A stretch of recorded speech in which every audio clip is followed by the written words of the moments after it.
Okay, તો આપણે last time વ્યાપારવાદી જે વિચારધારા છે એ વ્યાપારવાદી વિચારધારા વિશે આપણે અભ્યાસ કરતા હતા અને ખાસ કરીને આપણે વ્યાપારવાદીઓના જે નીતિ વિષયક મંતવ્યો છે એ નીતિ વિષયક મંતવ્યો વિશેની આપણે ચર્ચા કરતા હતા અને આપણને ખબર છે તે પ્રમાણે કે પહેલું જે લોકોનું નીતિ વિષયક મંતવ્ય હતું ખાસ કરીને એમાં આપણે જાણીએ છીએ તે પ્રમાણે કે ખજાના અંગેનું મહત્વ. તો આપણને ખબર છે તે પ્રમાણે કે જે વ્યાપારવાદનો જે સમયગાળો છે 16મી સદીથી 18મી સદી વચ્ચેનો, 18મી સદીનો ઉત્તરાર્ધ છે તે વચ્ચેનો, એમાં આપણે જાણીએ છીએ તે પ્રમાણે કે યુરોપમાં અને ખાસ કરીને ઇંગ્લેન્ડમાં અને ઇંગ્લેન્ડની આજુબાજુના જે કંઈ પણ દેશો છે તેમાં સંપત્તિમાં વૃદ્ધિ થતી હતી, વ્યાપારમાં વૃદ્ધિ થતી હતી અને આજે સંપત્તિ અને વ્યાપારમાં વૃદ્ધિ જે થતી હતી, ખાસ કરીને આપણે જોયું તે પ્રમાણે મધ્યકાલીન યુગના અંતમાં, તો તે સમયે અલગ અલગ દેશના કેટલાક વિચારકોએ અલગ અલગ જગ્યાએ જે વિચારો આપણને આપેલા હતા, ખાસ કરીને રાજ્યની નીતિ અંગે, વેપાર અંગેની નીતિ અંગે, કેન્દ્રીય સત્તા અંગે, અમુક આર્થિક બાબતો અંગે જે વિચારો આપેલા હતા તેને આપણે સમગ્રતયા વ્યાપારવાદ કહીએ છીએ. અને આપણે જાણીએ છીએ તે પ્રમાણે કે જે વ્યાપારવાદીઓ આપણે જોઈ ગયા તે પ્રમાણે કે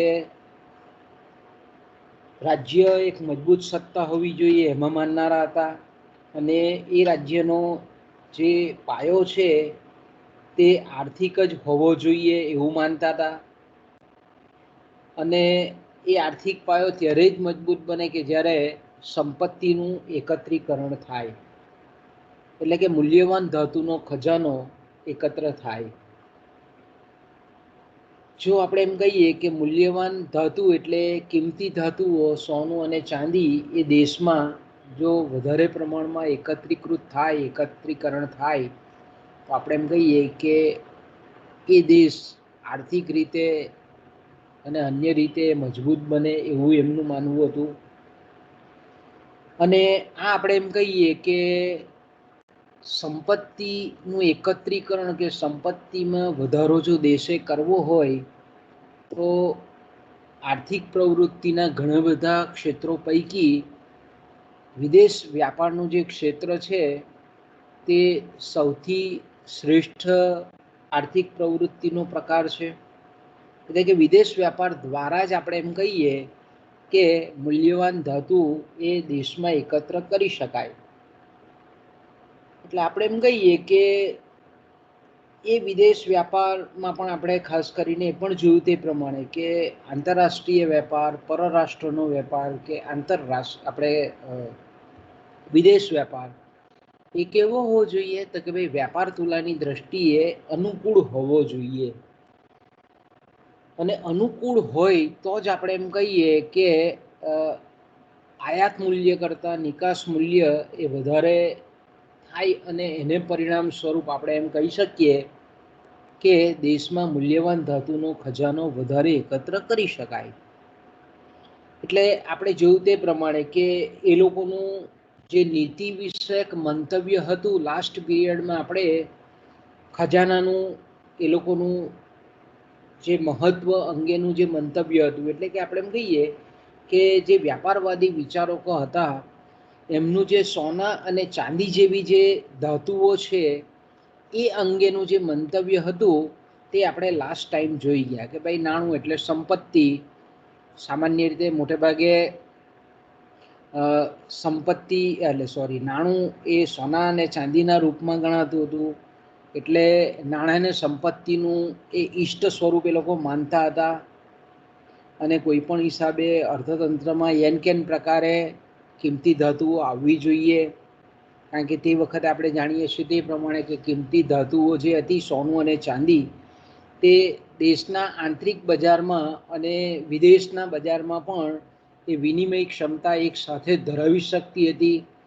એટલે આપણે એમ કહી શકીએ કે એનાથી ચીજવસ્તુઓ અને સેવાઓ દેશની સરહદની અંદર જ નહીં પણ વિદેશમાં જઈને પણ એ ધાતુઓ દ્વારા ખરીદી શકાતી હતી.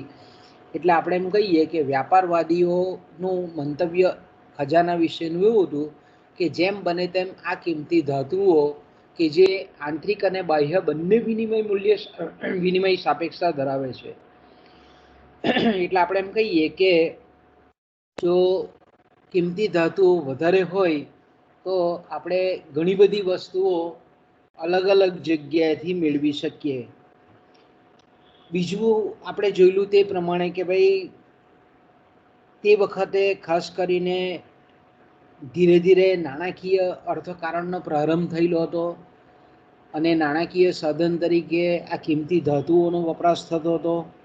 એટલે એ લોકો એવું માનતા હતા કે જો ખાસ કરીને જો રાષ્ટ્રને આપણે મજબૂત બનાવવું હોય, સંપત્તિવાન બનાવવું હોય, પછી સમર્થ બનાવવું હોય તો ખાસ કરીને નાણું એ દેશની અંદર ફરતું રહે એવું એ લોકોનું સ્પષ્ટપણે માનવું હતું.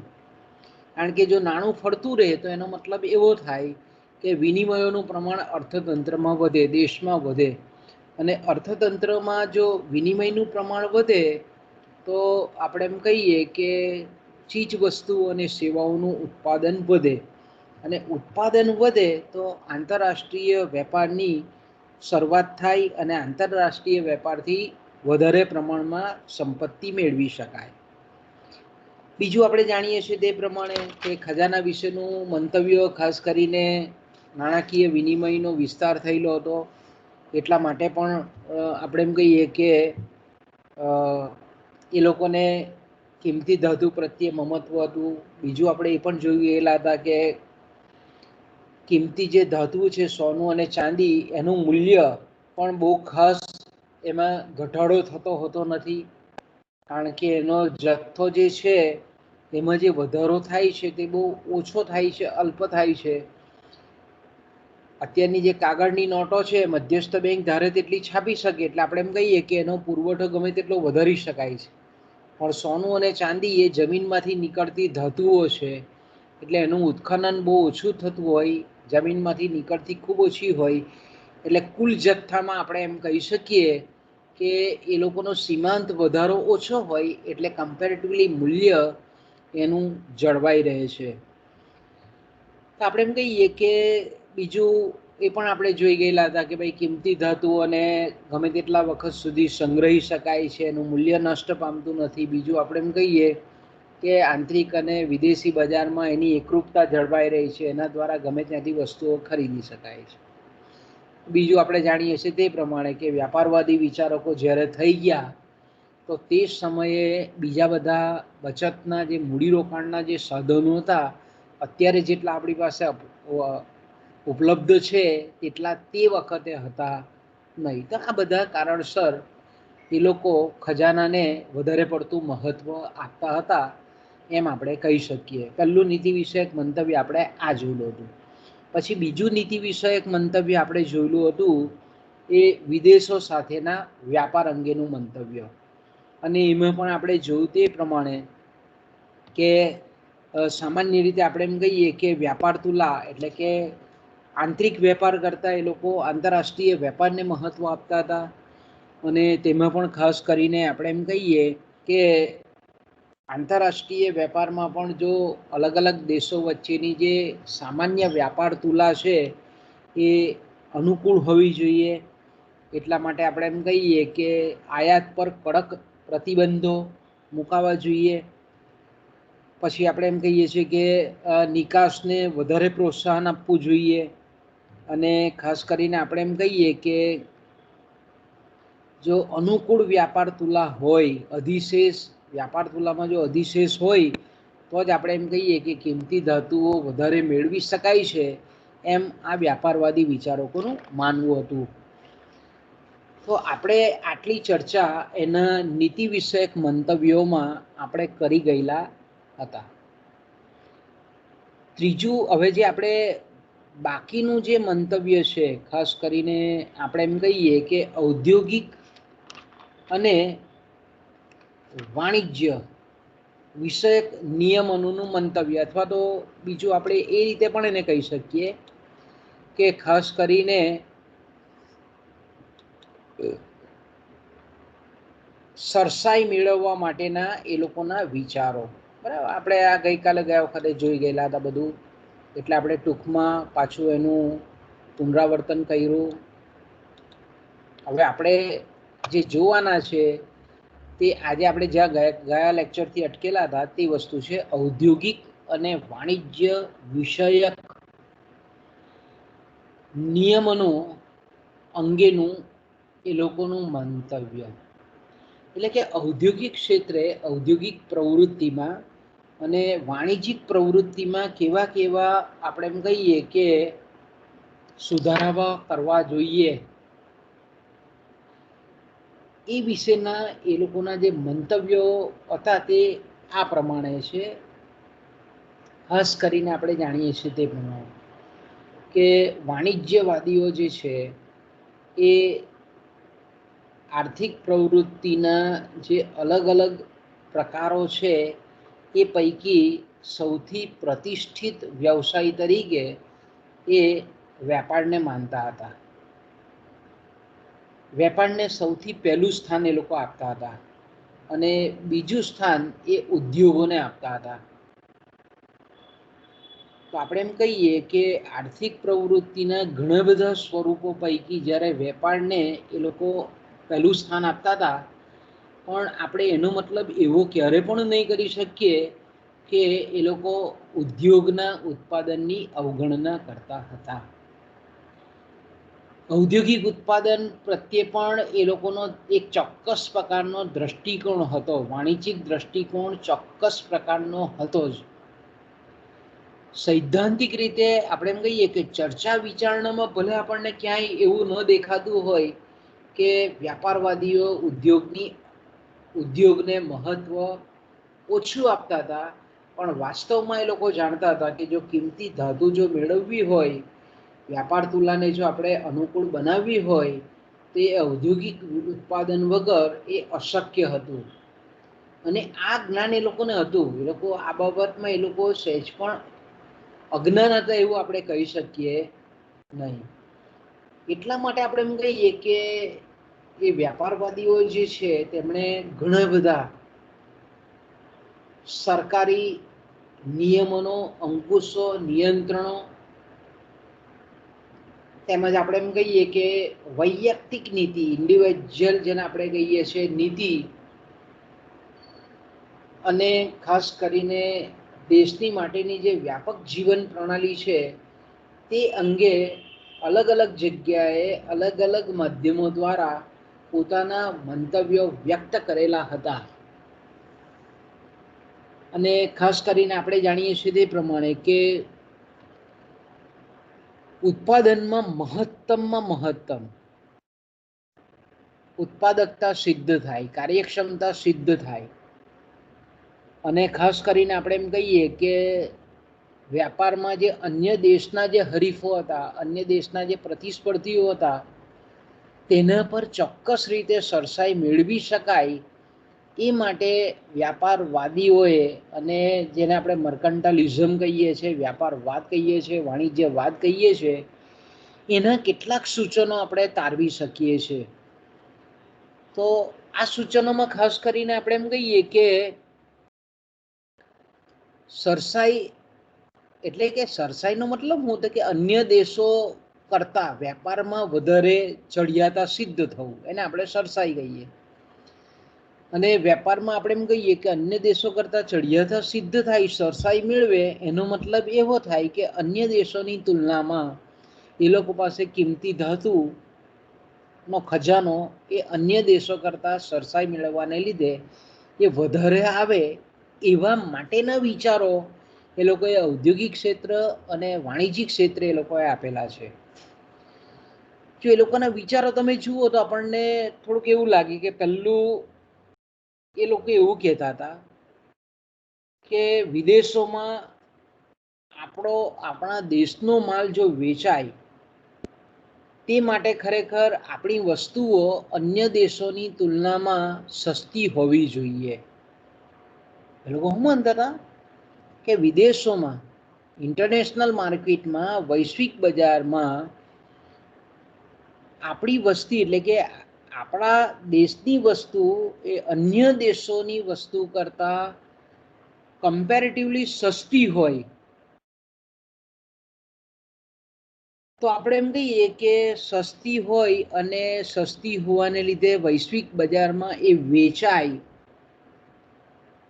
એટલે અન્ય હરીફોને નબળા પાડી શકાય માર્કેટિંગમાં બજારમાં એ માટે ખાસ કરીને કાર્યક્ષમતા અને ઉત્પાદન ક્ષમતા વધારવી જોઈએ.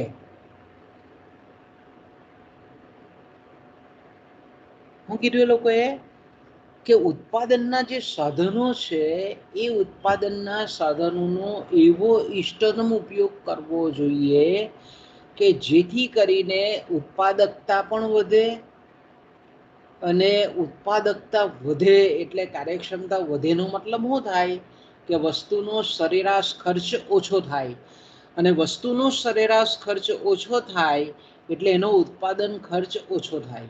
ઉત્પાદન ખર્ચ ઓછો થાય એટલે એની કિંમત નીચી નિર્ધારિત થાય અને કિંમત નીચી નિર્ધારિત થાય એનો મતલબ એવો થાય કે વૈશ્વિક બજારમાં અન્ય દેશોની સમાન ગુણી વસ્તુ એ આપણા દેશની વસ્તુ અન્ય દેશોની વસ્તુ કરતાં સસ્તી બને કે જેથી કરીને એનું વેચાણ વિદેશોમાં થાય અને વિદેશોમાં વેચાણ થાય તો તેના બદલામાં મૂલ્યવાન ધાતુઓ બદલીમાં વિનિમયમાં મેળવી શકાય. તો આપણે એમ કહીએ કે આવું જ આપણે એમ કહીએ કે ઉત્પાદન ખર્ચ ઘટે, કાર્યક્ષમતા ઉત્પાદનના સાધનોની વધે એટલા માટે એ લોકો શું કહેતા હતા કે ખાસ કરીને વસ્તીમાં વધારો થવો જોઈએ. જો અહીંયા આપણે એક સરસ મજાનું તારણ નીકળે છે કે વ્યાપારવાદીઓ જે આપણે એમ કહીએ કે વેપારમાં મૂલ્યવાન ધાતુઓ વધારે પ્રમાણમાં મેળવી શકાય એટલા માટે વસ્તીમાં વધારો ઈચ્છતા.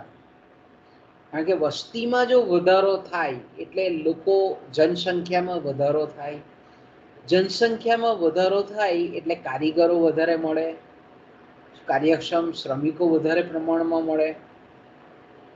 શક્ય હોય તો આપણે એમ કહીએ કે અન્ય દેશોના લોકોને પણ જે તે દેશમાં એટલે કે આપણે ખાસ કરીને જાણીએ છીએ તે પ્રમાણે કે યુરોપમાં અને ઇંગ્લેન્ડમાં વ્યાપારવાદી વિચારકો જે થઈ ગયા એ મહદઅંશે ઇંગ્લેન્ડના હતા. એટલે એ લોકો એવું માનતા હતા કે ભાઈ મોટા ભાગના લોકો એટલે જેને આપણે વિઝાની પદ્ધતિ કહીએ છીએ કે ઇંગ્લેન્ડમાં બહારના શ્રમિકોને કાર્યક્ષમ શ્રમિકોને આવવા દેવા જોઈએ. એ લોકોને ગ્રીન કાર્ડ આપવો જોઈએ, એ લોકોને સિટીઝનશીપ આપવી જોઈએ અને નાગરિકત્વ આપવું જોઈએ અને નાગરિક તરીકેનો હક આપવો જોઈએ. એટલા માટે આપણે એમ કહીએ કે એ લોકો શું કરતા હતા કે વસ્તી તો વધવી જ જોઈએ પણ સાથે સાથે અન્ય દેશોમાંથી પણ શ્રમિકોને સ્થળાંતરિત કરવાની નીતિ એ રાજ્યની હોવી જોઈએ. અહીંયા બે વસ્તુ થઈ કે બહારના દેશોમાંથી શ્રમદળ આવે, શ્રમિકો સ્થળાંતરિત થઈને આવે તો સ્વાભાવિક છે કે વેતન દર ઘટે. કારણ કે શ્રમની માંગ કરતાં જો પુરવઠો વધારે હોય તો આપણે એમ કહીએ કે વેતન દર નીચા નક્કી થાય અને વેતન દર નીચા નક્કી થાય એટલે ઉત્પાદન ખર્ચ વસ્તુનો ઓછો આવે અને ઉત્પાદન ખર્ચ ઓછો આવે તો વસ્તુની કિંમત નીચી નક્કી થાય અને વસ્તુની કિંમત જો નીચી નક્કી થાય તો આપણે એમ કહીએ કે અન્ય દેશોને આંતરરાષ્ટ્રીય વેપારમાં પાછા પાડી શકાય, હરાવી શકાય, એના પર સરસાઈ ભોગવી શકાય. તો આપણે એમ કહીએ કે એક જાતની સમાજમાં હાર્મોની, આપણે એમ કહીએ કે એક જાતની શાંતિ સ્થપાય, બરાબર. એટલે આપણે એમ કહીએ કે એ લોકો વ્યાપારવાદીઓ એવું માનતા હતા કે દરેક ધર્મના લોકોની પ્રત્યે સંભાવ કેળવવો જોઈએ, સર્વધર્મ સંભાવ. આપણે એમ કહીએ ને કે ભલે લોકો ખ્રિસ્તી ધર્મના હતા, ખ્રિસ્તી ધર્મ પાળતા હતા, પણ વ્યાપારવાદીઓ મૂળભૂત અંશે એવું વિચારતા હતા કે જો સમાજમાં દરેક ધર્મને જો સરખું ગણવામાં આવે, જેને આપણે આગળ બી જોઈ ગયા કે ભાઈ વિશ્વ બંધુત્વની ભાવના હતી, પણ સાથે સાથે આપણે એમ કહીએ કે અલગ અલગ ધર્મોને પણ એટલું જ માન આપવામાં આવવું જોઈએ એવું માનતા હતા. તો કે આની પાછળનું એ લોકોનું લોજિક શું હતું, આપણે એમ કહીએ કે એની પાછળનો તર્ક શું હતો? તો કે જેટલી આપણે એમ કહીએ કે દરેક ધર્મના લોકો પ્રત્યેનો જો સંભાવ હોય, તો ખાસ કરીને આપણે એમ કહીએ કે જે માલિક અને શ્રમિક વચ્ચેના જે સંબંધો છે એ કેવા બને? સુમેળભર્યા બને. અને માલિક અને શ્રમિક વચ્ચેના જે સંબંધો સુમેળભર્યા બને એટલે ઔદ્યોગિક અશાંતિ આપણે એમ કહીએ કે ઉત્પન્ન ન થાય. અને ઔદ્યોગિક અશાંતિ ઉત્પન્ન ન થાય એટલા માટે આપણે એમ કહીએ કે ઉત્પાદન માળખું વ્યવસ્થિત ચાલે, ઉત્પાદન વધારે થાય. જે દરેક ધર્મના લોકો પ્રત્યે જો સંભાવ રાખવામાં આવે તો દરેક ધર્મનો વ્યક્તિ છે તે વધારે કાર્યક્ષમ રીતે કામ કરે, ઉત્પાદક રીતે કામ કરે અને વધારે ઉત્પાદન કરે. બીજું આપણે એમ કહીએ કે ખાસ કરીને આપણે એમ કહીએ કે ગમે તેટલા શ્રમિકો, નોકરો રાખવા માટેની સ્વતંત્રતા હોવી જોઈએ એવું આ વ્યાપારવાદીઓ માનતા હતા. કે ભાઈ એવું કંઈ નહીં કે ભાઈ કારણ કે શ્રમિકો જો આપણે એમ કહીએ કે બહારના દેશમાંથી લાવવા દેવામાં આવે, દેશની સ્થાનિક વસ્તીમાં વધારો કરવામાં આવે, તો સ્વાભાવિક છે કે શ્રમ ખર્ચ ઓછો આવે, અને શ્રમ ખર્ચ ઓછો આવે તો ગમે તેટલા શ્રમિકોને રાખવું પોસાય. એટલે સરકાર કે રાજ્ય એવું હોવું જોઈએ, રાજા એવો હોવો જોઈએ કે આવા જે વેપાર કે જે ઉદ્યોગો છે એમાં ગમે તેટલા શ્રમિકો રાખવા માટેની સ્વતંત્રતા હોવી જોઈએ એવું માનતા હતા વ્યાપારવાદીઓ. બીજું આપણે એમ કહીએ કે જે શ્રમિકો છે એ શ્રમિકો ખાસ કરીને આપણે એમ કહીએ કે કુશળતાવાળા બને, કૌશલ્યવાળા બને. અને ખાસ કરીને આપણે એમ કહીએ કે અનુભવી માણસો મળે ઉદ્યોગ અને ખાસ કરીને વાણિજ્યિક સેવાઓમાં. તો એ માટે એ લોકોએ ખાસ કરીને અલગ અલગ શૈક્ષણિક સંસ્થાઓ અને શિક્ષણનો વિકાસ થાય એવું એ લોકોનું ખાસ મંતવ્ય હતું. તો એ લોકોએ આવી જે શિક્ષણની સંસ્થાઓ છે અને વિશિષ્ટ શિક્ષણ આપતી સંસ્થાઓ છે, દાખલા તરીકે એન્જિનિયરિંગ કોલેજ છે કે ITI છે કે MBAની કોલેજો છે કે વકીલાત એડવોકેટની આપણે એમ કહીએ કે વકીલાત અંગેની કોલેજો છે, સંસ્થાઓ છે, શૈક્ષણિક સંસ્થાઓ છે. તો આ બધી સંસ્થાઓનો વિકાસ રાજ્યએ કરવો જોઈએ કે જેથી કરીને આપણે એમ કહીએ કે એમાંથી જે બહાર પડતા જે વ્યક્તિઓ છે, શ્રમિકો છે, એ કેવો બને? કુશળ બને અને આપણે એમ કહીએ કે જાણકારીવાળા બને. અલ્ટિમેટલી એ લોકોનો ધ્યેય એક જ હતો કે આવા મળે, કુશળ મળે, અનુભવી મળે, પછી જાણકાર મળે એટલે વસ્તુનો બગાડ ઓછો થાય, અને વસ્તુનો બગાડ ઓછો થાય તો ઉત્પાદન ખર્ચ ઘટે, અને ઉત્પાદન ખર્ચ ઘટે તો વિદેશી બજારમાં આપણે એમ કહીએ કે એની વસ્તુ ઓછા ખર્ચે વધારે વેચાય, એટલે આપણે એમ કહીએ કે અન્ય દેશો કરતાં એ વધારે સરસાઈ ભોગવી શકે એ દેશ. ઓકે, પછી ખૂબ સરસ બીજું એમનો વિચાર હતો કે વ્યાપારિક જે દેવાઓ છે, બરાબર છે, અલગ અલગ ખાસ કરીને આપણે એમ કહીએ કે જે વ્યાપારી દેવાઓ છે એ દેવાનો સરળતાથી નિકાલ થાય, એ સરળતાથી આપણે એમ કહીએ કે દેવાની પતાવટ થાય, એનું ચૂકવણું થાય, એનું હસ્તાંતરણ થાય. એટલે એક પ્રકારનું આપણે એમ કહીએ કે જેને આપણે બિલ બજાર કહીએ છીએ કે જે નાણાં બજારનો એક ભાગ છે. એ નાણાં બજારનો જે એક ભાગ છે બિલ બજાર, એ ખરેખર સ્થાપવા જોઈએ. જો બિલ બજાર સ્થાપવામાં આવે તો આપણે એમ કહીએ કે વેપારીઓ જે કંઈ પણ વસ્તુની નિકાસ અન્ય દેશોમાં કરે તો એના બદલામાં જે કંઈ પણ બિલો મેળવે એને સરળતાથી ડિસ્કાઉન્ટ કરી શકે, અને ડિસ્કાઉન્ટ કરી શકે તો એના બદલામાં એ આપણે એમ કહીએ કે નાણું મેળવી શકે છે, કે જેને લીધે આપણે એમ કહીએ કે એનું ઉત્પાદક જે ધ્યેય છે એ ધ્યેયને સારામાં સારી રીતે પાર પાડી શકે. એટલા માટે આપણે એમ કહીએ કે આવા જે વ્યાપારિક જે બિલો છે, જેને આપણે બિલ ઓફ એક્સચેન્જ કહીએ છીએ, એ બિલ બજારમાં વટાવી શકાય, એનું હસ્તાંતરણ કરી શકાય, એ માટેની વ્યવસ્થા રાજ્યએ ઊભી કરવી જોઈએ. અને ખાસ કરીને આપણે એમ કહીએ કે વહાણવટાના જે કાયદાઓ છે, એ વહાણવટાના જે કાયદાઓ છે કે એ કાયદાઓ કેવા હતા? મોટે ભાગે આપણે એમ કહીએ કે વ્યાપારવાદી જે દેશનો હોય તે દેશોની ફેવર કરતા વહાણવટાના કાયદાઓ હતા, કે ભાઈ નિકાસ કરવી હોય તો ઇંગ્લેન્ડના જ વાહનોનો ઉપયોગ થવો જોઈએ, ઇંગ્લેન્ડની જ સ્ટીમરોનો ઉપયોગ થવો જોઈએ. એટલે આપણે એમ કહીએ કે એ રીતના કાયદાઓ. પછી આપણે એમ કહીએ કે બહારના દેશમાં જો નિકાસ કરવામાં આવે તો એના પર કર લેવાવો નહીં જોઈએ, અને બહારથી જો કોઈક આપણે એમ કહીએ કે આયાત કરવામાં આવે તો એના પર ઊંચો કર લેવાવો જોઈએ. ટૂંકમાં આપણે એમ કહીએ કે એને સંરક્ષણાત્મક પગલાઓ ખાસ કરીને આપણે કહીએ. અને સંરક્ષણ પગલાઓ અંદર આપણે એમ કહીએ કે વહાણવટાના કાયદાઓનું ચુસ્તપણે પાલન થવું જોઈએ, કે જેથી કરીને ઇંગ્લેન્ડમાં અને યુરોપના અન્ય દેશોમાં આવી મૂલ્યવાન ધાતુઓ આવી શકે. ઓકે, પછી આપણે એમ કહીએ કે એ લોકો રજાના કાપનું પણ સૂચન કરતા હતા, એટલે કે ભાઈ રજા ઓછી હોવી જોઈએ. ઉત્પાદનના ક્ષેત્રે આપણે એમ કહીએ કે રજા કેવી હોવી જોઈએ? એકદમ ઓછી હોવી જોઈએ.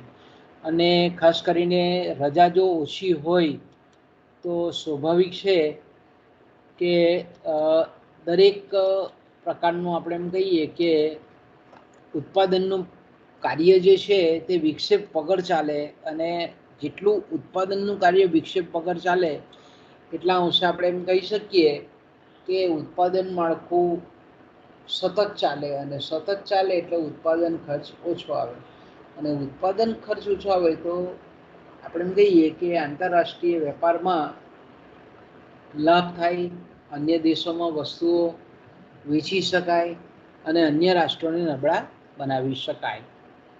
તો આવો એ લોકોનો વિચાર હતો. પછી આપણે ત્રીજો જે વ્યાપાર અને ઔદ્યોગિક અને સરસાઈ મેળવવા માટે એ લોકો એવું કહેતા હતા કે જો અન્ય રાષ્ટ્રો સાથેના વેપારને જો આપણે સરળ બનાવવો હોય તો રાજ્યએ ખાસ કરીને સંરક્ષક કાફલો રાખવો જોઈએ. અને ખાસ કરીને જો અન્ય દેશોમાં જ્યારે નિકાસ કરવાની હોય ત્યારે એ જે વહાણમાં કે સ્ટીમરમાં નિકાસ થતી હોય તો એને અમુક અંતર સુધી જઈ અને આવા સૈનિક કાફલાથી ભરેલા જે આપણે એમ કહીએ કે વહાણો છે, એ વહાણોથી એને ચોક્કસ સ્થળે એને એ વાહનને મૂકી આવે, એ સ્ટીમરને મૂકી આવે સહી સલામત રીતે. એટલે આપણે એમ કહીએ કે એટલા માટે સંરક્ષણ કાફલો એ વાહનોના વડાવ્યા તરીકે એને મોકલવા જોઈએ.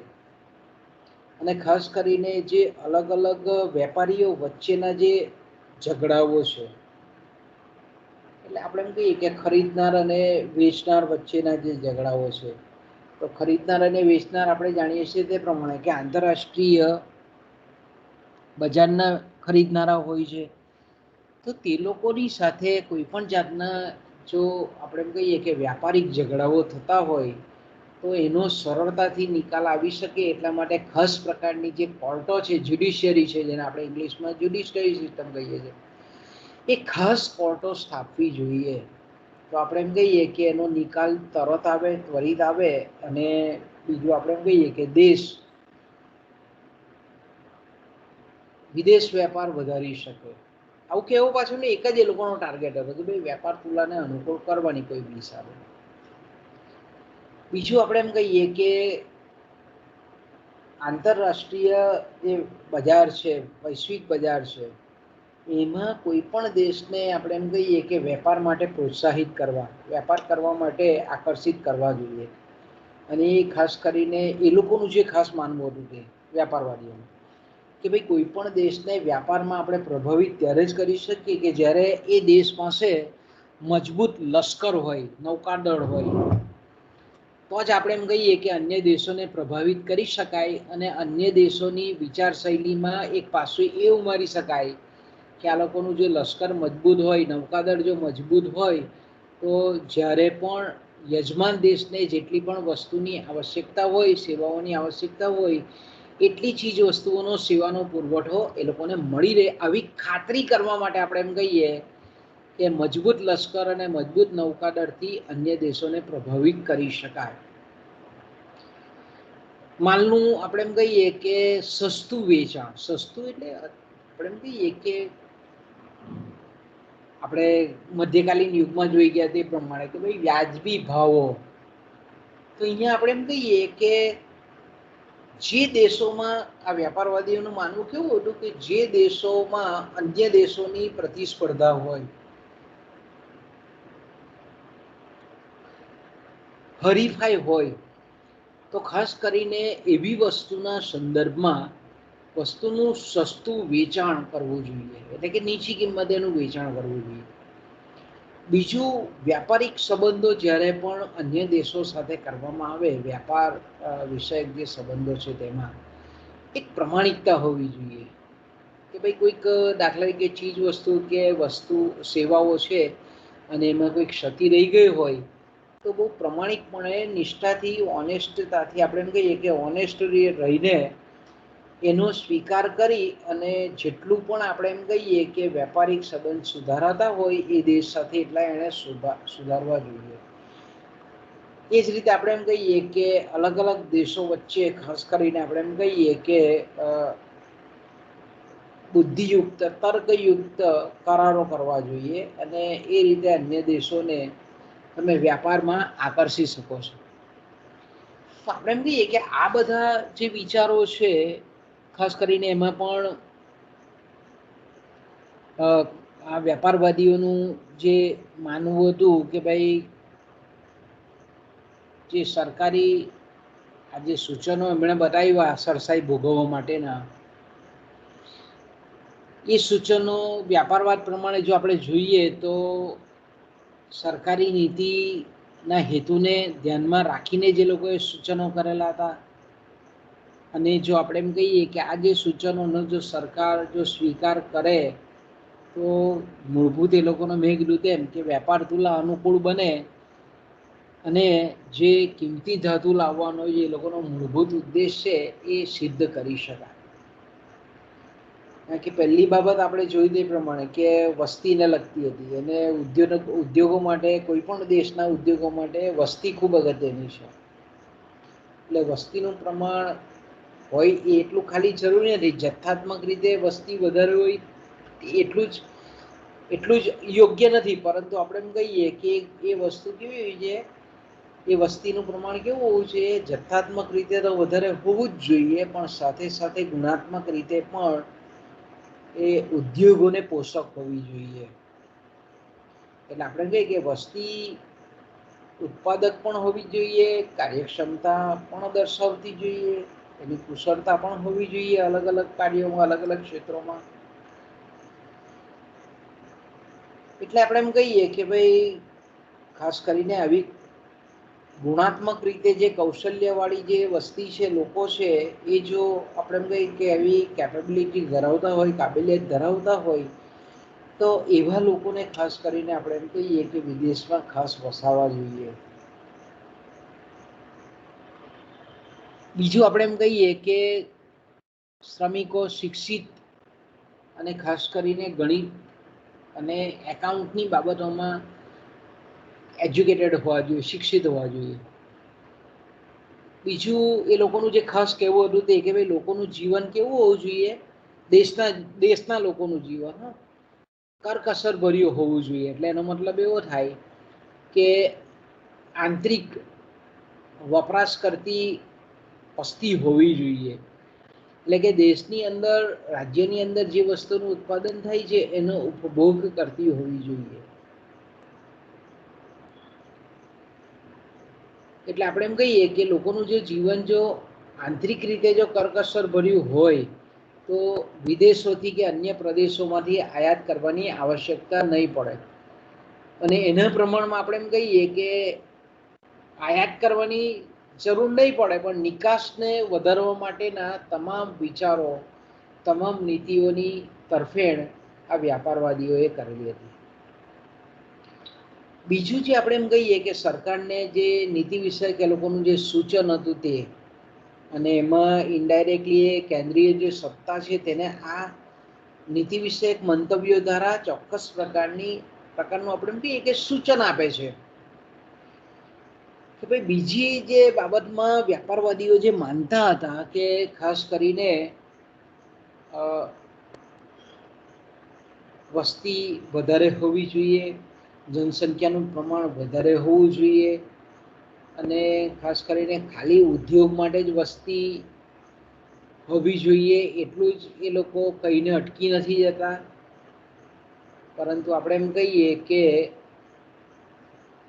વસ્તીમાં ઉત્પાદકતાને લગતા, કુશળતાને લગતા, કૌશલ્યને લગતા ગુણો વિકસે. ગણિત અને આંકડાશાસ્ત્રમાં, હિસાબી પદ્ધતિઓમાં એ લોકોનો વિકાસ થાય એ રીતનું એ લોકો વિચારતા હતા.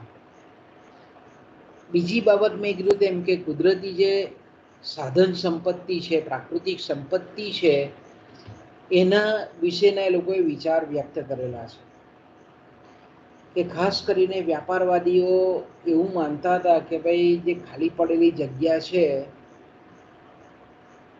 એ ખાલી પડેલી જગ્યાને વાવેતર હેઠળ લાવવી જોઈએ, એને વિકસાવવી જોઈએ. અને આપણે એમ કહીએ કે જો એને વિકસાવવામાં આવે તો બહારથી અનાજની આયાત નહીં થાય અને આયાત કરવાની જરૂર નહીં પડે. એટલે આપણે એમ કહી શકીએ કે વિદેશી હુંડિયામણ છે તે અન્ય દેશોમાં સ્થળાંતરિત નહીં થાય. એ લોકોનું કેવું માનવું હતું, વિચાર કરો કે ભાઈ ખરાબાની જે જમીન છે, પડતર જમીન છે, એ પડતર જમીન પર વધારેમાં વધારે એનો ઉપયોગ કરો કે જેથી કરીને આપણે એમ કહીએ કે એના પર અનાજનું વાવેતર થાય, અનાજનું ઉત્પાદન કરી શકાય, અને અનાજનું ઉત્પાદન કરી શકાય એટલે બહારથી અનાજ જે આયાત કરવું પડે છે તે આયાત કરવાની આવશ્યકતા ઊભી નહીં થાય.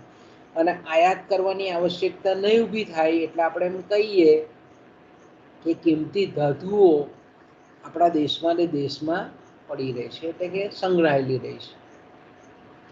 એટલે વિદેશોમાંથી આયાત કરવાની ઓછી જરૂર પડે અને એના બદલામાં સામે પક્ષે આપણે એમ કહીએ કે નિકાસના પ્રમાણમાં વધારો કરી શકાય. ત્યાર પછી આપણે એમ કહીએ કે એ લોકોનું જે ખાસ કરીને સરકાર અંગેની જે વ્યાપાર અંગેની જે નીતિ છે, વેપારની જે પોલિસીઓ છે, વેપારની જે યુક્તિઓ છે તે અંગેની છે. ખાસ કરીને આપણે જાણીએ છીએ તે પ્રમાણે કે વેપારવાદીઓ મિલકતનું વેચાણ કરી શકાય અને ગીરવે મૂકી શકાય એવું પણ માનતા હતા. અને જે મિલકતો જે છે એ મિલકતોને જ્યારે લીઝ પર મૂકવામાં આવે, ગીરો મૂકવામાં આવે, અને ખાસ કરીને ઘણી વખત આપણે જોઈએ તે પ્રમાણે તેનું વેચાણ કરી દેવામાં આવે તો એની નોંધણી થવી જોઈએ એવું માનતા હતા. એટલે આપણે એમ કહીએ કે આવી જે જાહેર પોતાની મિલકત છે, ખાનગી સંપત્તિ છે, એ રાખવાનો અધિકાર હતો, પણ એની ચોક્કસ પ્રકારની રજિસ્ટ્રેશનની પ્રક્રિયા પણ તે વખતે હોવી જોઈએ એવું માનતા હતા.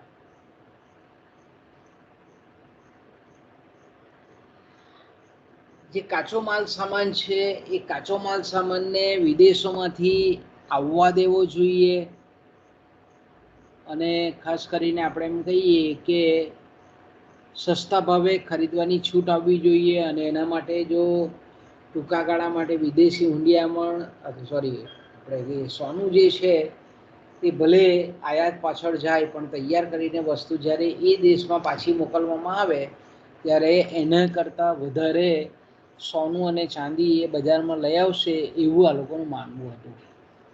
અને ખાસ કરીને મેં કીધું તેમ કે ભાઈ આયાત પર તો નિયંત્રણો મૂકી જ દીધેલા હતા, પણ ખાસ કરીને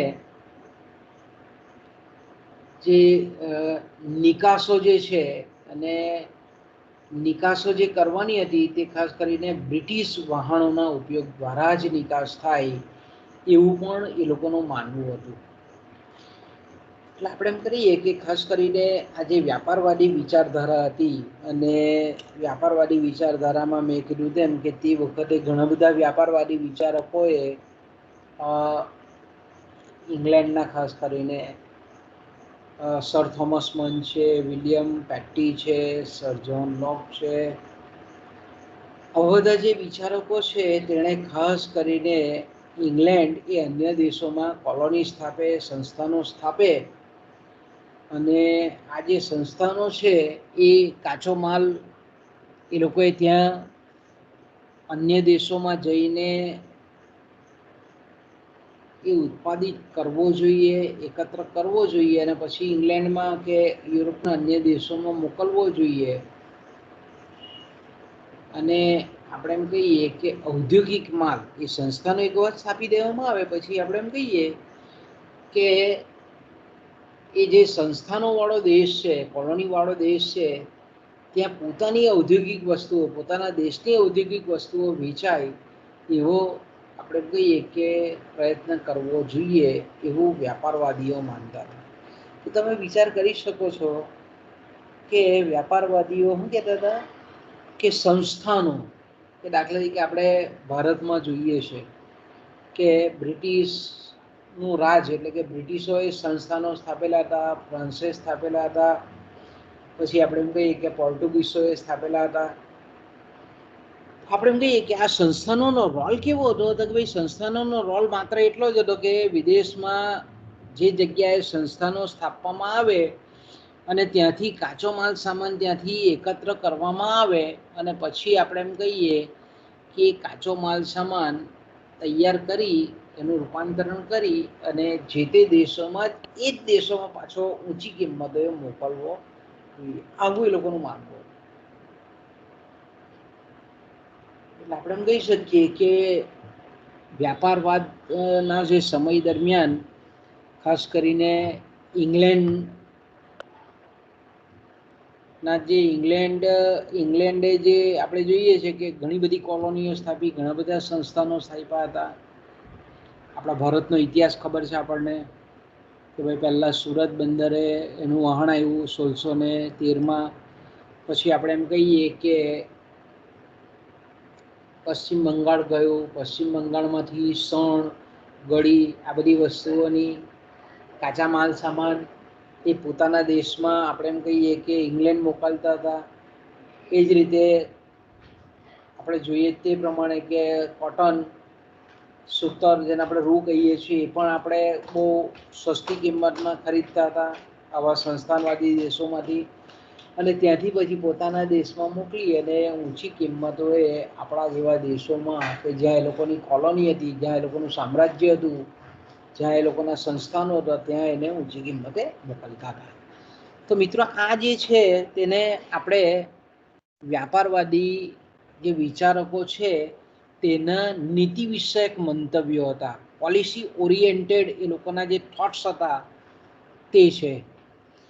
ઓકે, પછીનો જે એ લોકોનો જે ખ્યાલ છે તે ખાસ કરીને આપણે કહીએ તો એ જે ખ્યાલ છે એ છે એ લોકોના આર્થિક બાબતો અંગેના વિચારો, અથવા તો એને આપણે આર્થિક સિદ્ધાંતો તરીકે પણ ઓળખાવીએ. આર્થિક સિદ્ધાંતો અંગેના વિચારો એટલે શું તો કે ભાઈ આપણે જાણીએ છીએ તે પ્રમાણે કે ખાસ કરીને જે વ્યાપારવાદી વિચારકો છે એ વ્યાપારવાદી વિચારકોએ પોતાના જે વિચારો વસ્તુના મૂલ્ય નિર્ધારણ અંગે આપેલા છે, જેને આપણે મૂલ્યનો સિદ્ધાંત કહીએ છીએ, બરાબર. પછી વ્યાપારવાદીઓએ આપણે જાણીએ છીએ તે પ્રમાણે કે કરવેરા અંગેના વિચારો આપેલા હતા. પછી વ્યાપારવાદીઓએ ખાસ કરીને આપણે એમ કહીએ કે વહેંચણી અંગેના સિદ્ધાંતો, એટલે કે ભાડા અંગેના વિચારો, વ્યાજ અંગેના વિચારો, વેતન અંગેના વિચારો, અલગ અલગ ઉત્પાદનના સાધનો અને એ અલગ અલગ જે સાધનોની ઉત્પાદકતા છે, અલગ અલગ ઉત્પાદક ધંધાઓની ઉત્પાદકતા છે, એ વિશેના જે એ લોકોના વિચારો છે તેને આપણે વ્યાપારવાદના આર્થિક સિદ્ધાંતો કહીએ છીએ. તો સામાન્ય રીતે આપણે જાણીએ છીએ તે પ્રમાણે કે પહેલાં એ લોકોનો જે વિચાર હતો એ વ્યાપારવાદીઓનો મૂલ્યનો સિદ્ધાંત. એટલે સામાન્ય રીતે આ બધા વિચારોને આપણે પૂર્વ વૈજ્ઞાનિક વિચારો કહીએ છીએ, બરાબર. પણ આ વિચારોનું મૂલ્ય એટલું બધું ઊંચું છે કારણ કે આના પરથી જ આપણે એમ કહીએ કે શુદ્ધ અર્થશાસ્ત્રની રચના થયેલી હોય એવું આપણને દેખાય છે. શુદ્ધ અર્થશાસ્ત્રના જે સિદ્ધાંતો છે, એડમ સ્મિથ પછીના એડમ સ્મિથે લખેલા જે કંઈ પણ વિચારો છે, એમાં આ બધા વિચારોનું પ્રતિબિંબ આપણને દેખાય છે. કારણ કે આપણે જાણીએ છીએ તે પ્રમાણે કે દરેક જે આર્થિક વિચાર છે એ તત્કાલીન સામાજિક પરિસ્થિતિનું પ્રતિબિંબ હોય.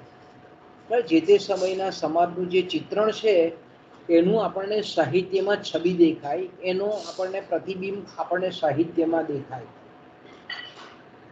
તો અહીંયા આપણે એમ કહીએ કે પ્રાચીન સમયથી તે આપણે ધીરે ધીરે ધીરે ધીરે મધ્યકાલીન રોમન, ગ્રીક, હિન્દુ વિચારધારા, પછી ધીરે ધીરે ધીરે તમે જોવો છો કે વ્યાપારવાદી વિચારધારા, ધર્મ સુધારણા, નવજાગૃતિ, વ્યક્તિવાદ, માનવતાવાદ, ધીરે ધીરે તમે જુઓ કે ધીરે ધીરે ધીરે ધીરે જે આપણે એમ કહીએ કે આર્થિક વિચારો છે તે સમયગાળા દરમિયાન આપણને થોડો થોડો એમાં બદલાવ આવતો દેખાય છે. ધીરે ધીરે આપણે એમ કહીએ કે પૂર્વ વૈજ્ઞાનિક પરથી આપણે વૈજ્ઞાનિક વિચારો, એટલે જેને આપણે શાસ્ત્રીય સિદ્ધાંતો કહીએ છીએ, એ તરફનું આપણું પ્રયાણ હોય એવું આપણને દેખાય છે. અને આર્થિક વિચારધારાના ઇતિહાસનો અભ્યાસ કરવાનો હેતુ જ આ છે કે કોઈ પણ સિદ્ધાંત એ રાતોરાત સર્જાયો નથી. ઘણા બધા કાલાનુક્રમ સમયગાળામાંથી એ પસાર થઈ અને પછી એની ટીકાઓ થઈ, એનો સુધારો થઈ, એનો નવો ઉકેલની રીતો શોધાઈ અને પછી એ લોકો સમક્ષ આવેલો આપણે જોઈ શકીએ છીએ. તો આપણે એમ કહીએ કે આજે વ્યાપારવાદી વિચારકો છે એમનો પહેલો જે આર્થિક સિદ્ધાંત, આપણે કંઈક એને શુદ્ધ આર્થિક સિદ્ધાંત કહેતા નથી, પણ કંઈક અંશે આપણે એમ કહી શકીએ કે શાસ્ત્રીય વિચારની સમકક્ષ મૂકી શકીએ એવો વિચાર છે આ લોકો. એ છે મૂલ્યનો સિદ્ધાંત. એને થિયરી ઓફ વેલ્યુ આપણે ઇંગ્લિશમાં કહીએ છીએ. એને આપણે કિંમતનો સિદ્ધાંત તરીકે પણ ઓળખીએ છીએ. તો વ્યાપારવાદીઓ આપણે એમ કહીએ કે કોઈ પણ વસ્તુ કે સેવાનું કિંમત કે મૂલ્ય કઈ રીતે નક્કી થાય છે એ પ્રકારના જે વિચારો આપેલા છે એને આપણે વ્યાપારવાદીઓનો મૂલ્યનો સિદ્ધાંત કહીએ છીએ. અને આપણે અર્થશાસ્ત્રમાં જાણીએ છીએ તે પ્રમાણે કે અર્થશાસ્ત્રમાં મૂલ્યનો સિદ્ધાંત એ કેન્દ્રીય સ્થાન ધરાવે છે, મુખ્ય કેન્દ્ર તરીકે વર્તે છે. તો હવે આપણે વિચાર કરીએ કે વ્યાપારવાદ પહેલા કેવા વિચારો હતા મૂલ્ય વિશેના. તો આપણે ભણી ગયા છે આગળ કે વ્યાપારવાદ પહેલા મેં કીધું તેમ કે મધ્યકાલીન યુગ, અને મધ્યકાલીન યુગ પહેલા રોમન સામ્રાજ્ય, અને રોમન સામ્રાજ્ય પહેલા ગ્રીક સામ્રાજ્ય, એટલે કે પ્રાચીન, મધ્યકાલીન, પછી આ મર્કન્ટાલિઝમ વ્યાપારવાદ, પછી નૈસર્ગવાદ અને પછી પ્રશિષ્ટો. તો અહીંયા તમે જોઈ શકો છો કે વ્યાપારવાદ પહેલા એવું માનવામાં આવતું હતું કે કોઈ પણ વસ્તુનું મૂલ્ય જે છે તે એની આંતરિક શક્તિ પ્રમાણે, અંતર્ગત જે એની તાકાત છે, અંતર્ગત એ વસ્તુની અંદરનો જે ગુણ છે, આંતરિક ગુણ છે, એના આધારે એ વસ્તુનું મૂલ્ય નક્કી થતું હતું. એટલે બીજા અર્થમાં આપણે એમ કહીએ કે કોઈ પણ વસ્તુનું મૂલ્ય એ લોકોની જરૂરિયાતને કેટલા અંશે સંતોષે છે એ આધારે વસ્તુનું કિંમત, એ વસ્તુનું મૂલ્ય નક્કી થતું હતું. એટલે આપણે એમ કહીએ કે વ્યાપારવાદ પહેલા એવું માનવામાં આવતું હતું કે કોઈ પણ વસ્તુની કિંમત કે મૂલ્ય એ બહારના કોઈ પણ પરિબળની આંતરક્રિયાનું પરિણામ નથી. વસ્તુની અંદર જ રહેલી માણસની જે જરૂરિયાત સંતોષવાની જે શક્તિ છે, જેને આપણે દૃષ્ટિગુણ કહીએ છીએ, જેને આપણે યુટિલિટી કહીએ છીએ ઇંગ્લિશમાં, તો આપણે એમ કહીએ કે આ જે દૃષ્ટિગુણ છે એ વસ્તુનું મૂલ્ય નક્કી કરે છે, એવું પહેલા માનવામાં આવતું હતું. ક્યારે? તો કે ભાઈ વ્યાપારવાદી વિચારધારા પહેલા. મધ્યકાલીન યુગમાં આપણે જોઈએ ધીરે ધીરે ધીરે તમે જુઓ પરિવર્તન આવતું જાય છે. મધ્યકાલીન યુગ, જેને આપણે મિડિવલ એજ કહીએ છીએ, જેને આપણે અંધકાર યુગ, ડાર્ક ઇરા કહીએ છીએ, તો મધ્યયુગમાં આપણે એમ કહીએ કે જસ્ટ પ્રાઇસ, ન્યાયી કિંમતની આપણે વિચારધારા, કે જેનું મુખ્ય કેન્દ્ર એ નીતિશાસ્ત્ર હતું, અધ્યાત્મ હતું, ધાર્મિક બાબતો પર એ મૂલ્ય, ન્યાયી કિંમતનો ખ્યાલ હતો. અને ખાસ કરીને આપણે એમ કહીએ કે એમાં પણ એ વસ્તુ જ ખાસ અભિપ્રેત હતી કે વસ્તુનું મૂલ્ય જે છે તે વસ્તુની જે જરૂરિયાત સંતોષવાની જે શક્તિ છે એના ઉપર અવલંબિત હતું.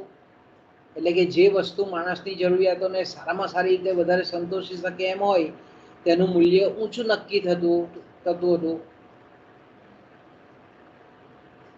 અને જે વસ્તુ આપણે એમ કહીએ કે માણસની જરૂરિયાતને ઓછી સંતોષી શકતું હતું તેનું મૂલ્ય નીચું નક્કી થતું હતું. એટલે આપણે એમ કહીએ કે આ જે માન્યતા હતી એ માન્યતામાં આપણે એમ કહી શકીએ કે દૃષ્ટિગુણ પર ભાર હતો, વધારે ભાર હતો. પણ ધીરે ધીરે તમે જોઈ શકો છો કે ઉત્પાદન ખર્ચનો ખ્યાલ આમાં પાછલા બારણેથી દાખલ થતો એવું દેખાય આપણને. જેને આપણે બાહ્ય મૂલ્ય કહીએ છીએ, જેને આપણે વિનિમય મૂલ્ય કહીએ છીએ, જેને આપણે બજાર મૂલ્ય કહીએ છીએ, એની અહીંયા ચર્ચા નથી. પણ ધીરે ધીરે આપણે એમ કહીએ કે ઉત્પાદન ખર્ચનો ખ્યાલ એ મધ્યકાલીન યુગમાં આપણે કહીએ કે મૂલ્ય નિર્ધારણમાં પ્રવેશેલો હતો એમ આપણે કહી શકીએ.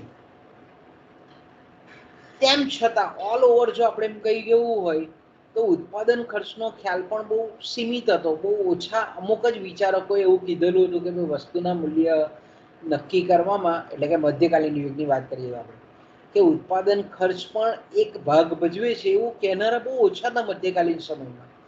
પણ એવું જ માનતા હતા કે વસ્તુની અંદરનો જે દૃષ્ટિગુણ આપવાનો જે ગુણ છે, સંતોષ આપવાનો જે ગુણ છે, એને લીધે વસ્તુનું મૂલ્ય નક્કી કરવામાં આવતું હતું. બાળકો, હવે આપણે અહીંયાથી અટકીએ. પાછું ટીવાય નો મારો લેક્ચર છે. હા સર. કેટલા ભૈરા પીરિયડ આજે તમે? 2. એટલે હિસ્ટ્રી નો? હા. બીજો ઇકોનોમિક્સ નો હતો આજે આપણો? મેડમે લીધો આજે? ના, નહીં લીધો. ના સર, ગુજરાતીનો હતો આજે. નથી લીધો એમ ને? સારું સારું, ચાલો તો હવે આપણે સોમવારે ભેગા થઈએ પાછા.